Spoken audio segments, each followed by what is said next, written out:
Welcome to The Human Curious. If you enjoy our content, please subscribe, like, comment, and share. Welcome to The Human Curious, where questions are more important than answers, and wonder is our guide.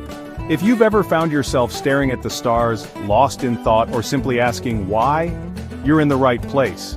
Here, we explore the mysteries that make us human. Questions about life, consciousness, and what it truly means to exist. Before we dive into today's mind-bending journey, don't forget to subscribe, join our community of seekers, hit the bell so you never miss a moment of curiosity.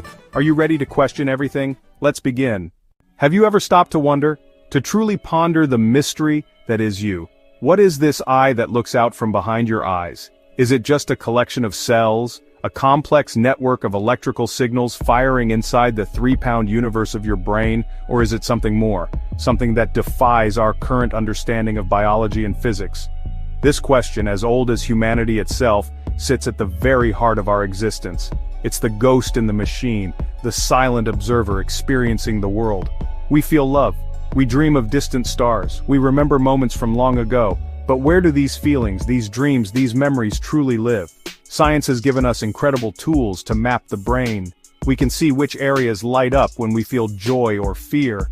We understand the chemical reactions that create our moods. Yet we have not found the seat of consciousness itself. We have not located the you inside the intricate wiring. It remains the most profound puzzle we face. Is the feeling of being alive merely a byproduct of complex computation, an illusion created by our neurons? Or is consciousness a fundamental aspect of the universe, something that our brains tune into like a radio receiving a signal from a distant station? The answer continues to elude our brightest minds, pushing the boundaries of what we thought was possible. This mystery isn't just for scientists in white lab coats, it's a question that spiritual traditions have explored for thousands of years. In the rich tapestry of Islamic tradition, the concept of the soul is central to understanding our place in the cosmos. It is known as the Ruh. This isn't just a philosophical idea, it is described as a divine reality, a direct command from God. Imagine a master artisan breathing life into a beautifully crafted sculpture. The Quran describes the creation of humanity in a similar way, stating that God breathed into him of his spirit. This suggests the Ruh is not something that evolved from matter but rather a spark of the divine infused into our physical form. It is the very essence that animates us, awareness, free will, the capacity for love and knowledge. The Ruh is what separates a living, breathing human from a mere collection of organic molecules. It is the secret of life itself. In Islamic thought, your body is like a meticulously designed vehicle. The Ruh is the driver. The vehicle is temporary, subject to wear and tear, will eventually return to the earth from which it was made. The driver, however, is on a much longer journey. This sacred essence holds our identity, memories, the sum total of our life's experiences. It is the part of us that yearns for connection, meaning. What happens when our earthly journey ends? When the heart stops beating and the body grows cold, where does the Ruh go? According to Islamic teachings, this is not an end, but a transition. The soul is gently extracted from the body and begins a new phase of its existence in a realm known as Barzakh. The word itself means barrier isthmus. It is an intermediary state, a dimension that lies between our physical world and the final day of judgment. It is neither here nor there but a place of waiting, a realm where time and space operate under entirely different rules than what we are used to. Imagine your life as a single long day. At the end of that day you go to sleep and you begin to dream. The dream world feels real. You can experience joy, fear, peace, anxiety, yet it is not the same as your waking life. Barzakh is often described in a similar way. It is a state of consciousness where the soul experiences a foretaste of its ultimate destiny, based on the deeds, beliefs it cultivated during its time on earth. For a soul that lived a life of goodness, this period is described as peaceful and expansive, like a beautiful, serene dream. Now let us turn our gaze from the ancient texts to the gleaming laboratories of modern science. Here, the quest to understand consciousness takes on a different form. Neuroscientists, the cartographers of the mind, are mapping the brain with astonishing precision. Using tools like fMRI and EEG scans, they can watch our thoughts take shape as an electric symphony. Intricate neural networks fire in complex patterns, a dazzling light show of biological activity. From this perspective, everything we experience, our deepest love, our greatest fear, the memory of our first childhood friend, appears to be rooted in this physical structure. For many scientists, consciousness is what is known as an emergent property. Think of it like this. A single water molecule isn't wet, but when you get trillions of them together, the property of wetness emerges. Similarly, a single neuron isn't conscious, it's just a simple biological switch. But when you connect 86 billion of them in the incredibly complex architecture of the human brain, something extraordinary happens. The property of self-awareness of subjective experience seems to emerge from that complexity. In this view, consciousness is not a separate entity, it is what the brain does.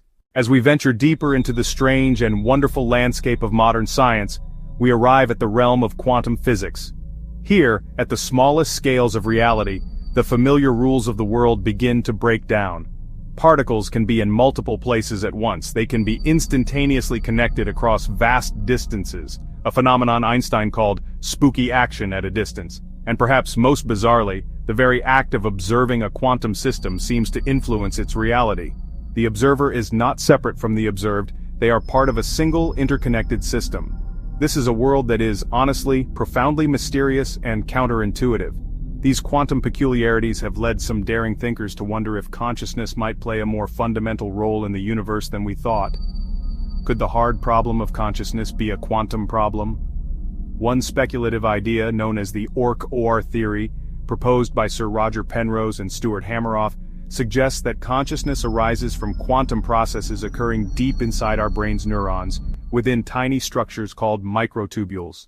Let's engage in a thought experiment. Imagine you are a two-dimensional being living on a perfectly flat sheet of paper. Your entire reality is length and width. You have no concept of up or down. Now imagine a three-dimensional being, us, gently presses a finger onto your paper world. What would you perceive? You wouldn't see a finger.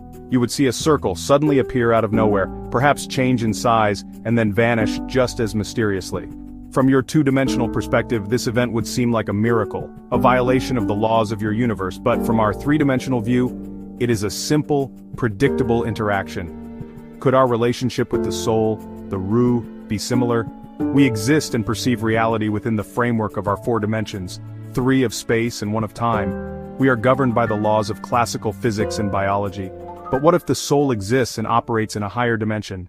In our digital age, we have become very familiar with the idea of information. The words you are reading right now are information. The music you listen to, the photos you take, it's all information, stored as a series of ones and zeros. This information can be copied, transmitted across the globe in an instant, and stored on a tiny chip. The physical medium, the phone, the computer, the cloud server, is not the information itself. The medium can be destroyed, but if the information is saved elsewhere, it persists. Now let's apply this powerful analogy to the mystery of consciousness. What if our consciousness, our sense of self, is fundamentally a complex pattern of information? Not just ones and zeros, but a far richer, intricate form of quantum information. Throughout our lives, our brain acts as a biological processor, generating and shaping this informational pattern. Every experience, every thought, every choice we make adds to and refines this dataset. For centuries, the river of science and the river of spirituality have flowed along separate paths. Science has concerned itself with the how of the universe, the measurable, the repeatable, the physical.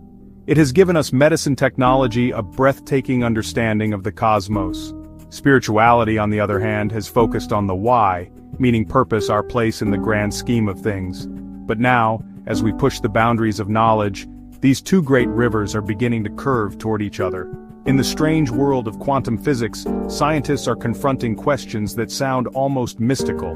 The nature of observation, the interconnectedness of all things, the possibility of unseen dimensions, force us to reconsider the very nature of reality. So, where does this journey leave us? We stand at a precipice, staring into a vast expanse of mystery. We have looked at the Islamic concept of the Ruh, a divine spark on a journey through realms unseen. We have explored the frontiers of neuroscience, the mind-bending world of quantum physics. We have dared to ask, what if? What if the soul's journey is not a supernatural tale but an undiscovered chapter in the book of natural law? A process as real and as orderly as the orbit of the planets around the sun, operating on principles we are only beginning to imagine. This exploration does not provide us with easy answers. In fact, it leaves us with more questions than when we started. And that is a beautiful thing. It is the engine of all human progress, scientific and spiritual. To question is to be alive. To wonder is to be human. Whether you see consciousness as a symphony of neurons, a packet of quantum information, or a divine breath from God, the awe and wonder remain.